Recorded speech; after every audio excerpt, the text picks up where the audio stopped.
The next topic that we have, children, for today is working of the human eye.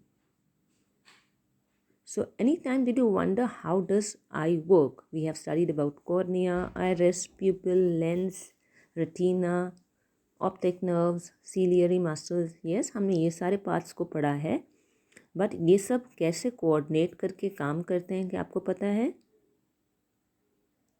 Children, there is a lot of coordination required for the working of the eye. The light rays from an object enter the eye. We all know which part is that helps the light to enter into the eye. It is pupil, right? So light rays from an object enter the eye through pupil. A real, inverted and highly diminished means small image is formed on the retina, where the retina is working as a screen. Yes, and retina has rods and cone cells. Yes, rods are actually the cells which actually help in the low lights to see, and cones have the cell that can actually differentiate the different colors. Yeah, so the rods and cones of the retina get activated as soon as the light enters through the pupil and image is formed. So the rod and cone cells get activated and convert the image into electric impulses or the signals. These signals are taken by the optic nerve to the brain.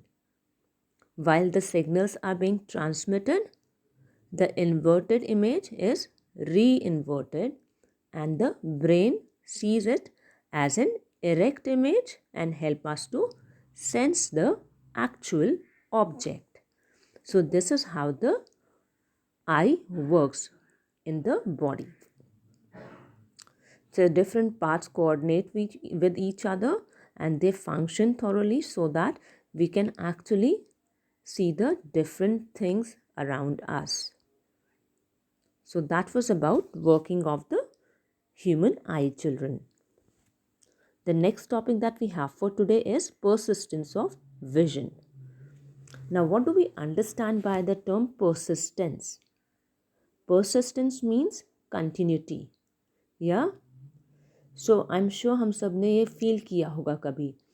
Even after the object is removed in front of our eye, we still feel for like a couple of fractions we feel that in image it is still there. या फिर हम एक चीज़ को अपनी किसी भी object को हम अपनी आँखों के आगे लाके उसे बहुत बार राइट लेफ्ट हिलाते हैं, so we can still see the image when the object is moving although the object is not there.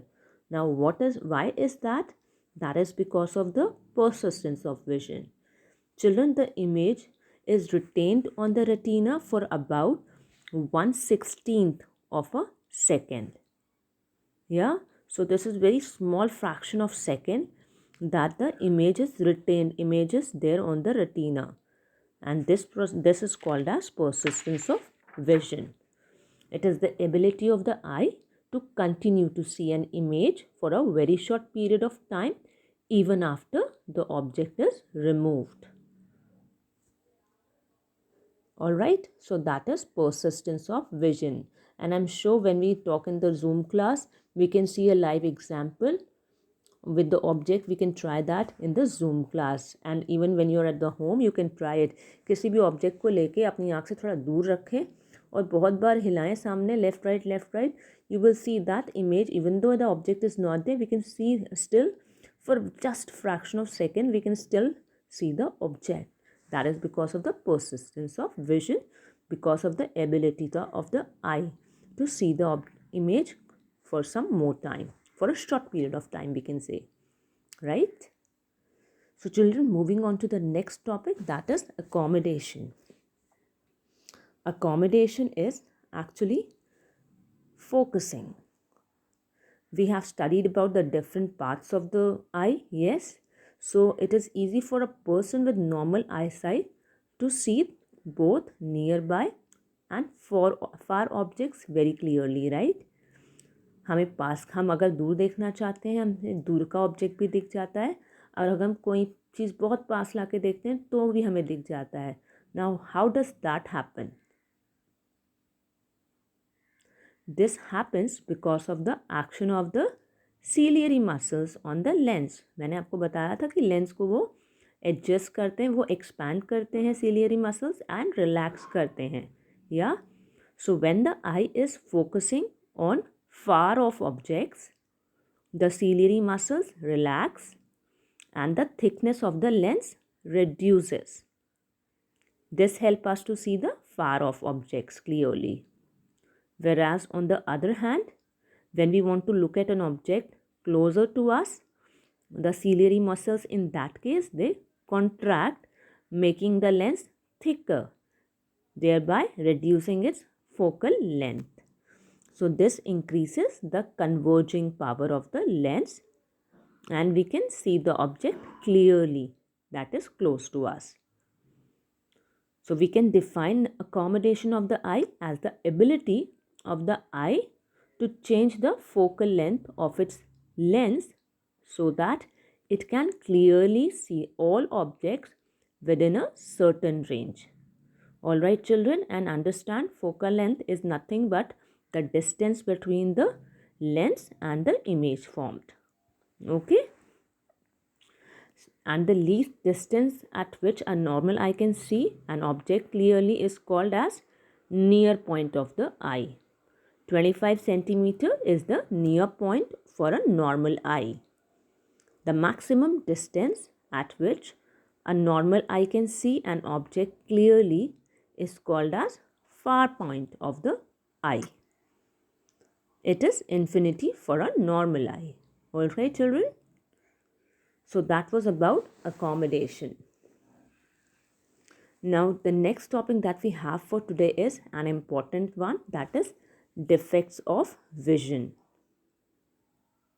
We have seen people who have normal eyesight, but they might have trouble in reading the things that are closer, or they might have trouble in reading the things that are far away or जो थोड़े distance पे हैं.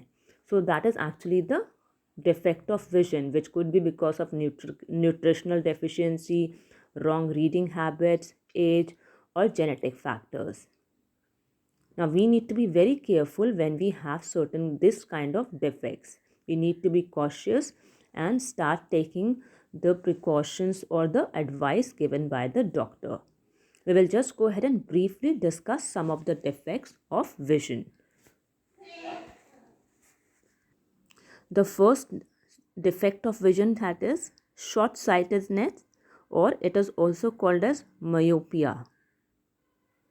What is short-sightedness, children? This is when we cannot see the far-off objects very clearly. This condition is called as short-sightedness or myopia.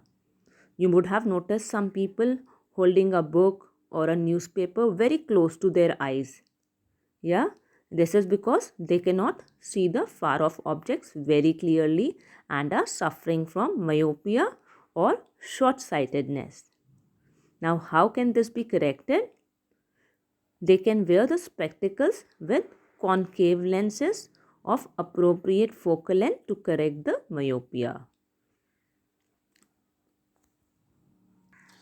So, in your textbook, if you see page number 236, you have the myopia. What kind of condition? The B diagram you can see, that is actually the short-sightedness, where the image is formed before the retina.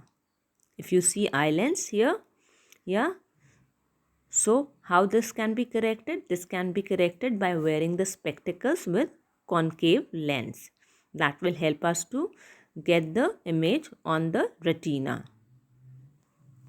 The next defect that we have is long-sightedness or hypermetropia. Some people can see objects that are far away clearly, but nearby objects appear blurred to them. Now this defect generally occurs children in old age when the ciliary muscles become weak and they are unable to thicken the eye lens. This defect is also called as hypermetropia, which can be corrected by wearing spectacles with convex lenses. Yes, you can see here the images formed out of this retina part. So that's the reason they are not able to view the objects that are far away. And it can be corrected by convex lens, and this kind of defect is called as long-sightedness or hypermetropia. The last defect that we'll study is about cataract. ये शब्द हम सब ने सुना होगा. Mostly I would believe most of you would have heard cataract, या फिर हिंदी में इसे मोतियाबिंद कहते हैं. Sometimes in old age the eye lens becomes cloudy और ओपेक, लीडिंग टू ब्लर्ड और deemed vision.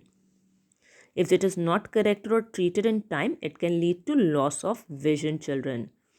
So cataract can be treated surgically or through laser by replacing the eye lens with a new artificial lens.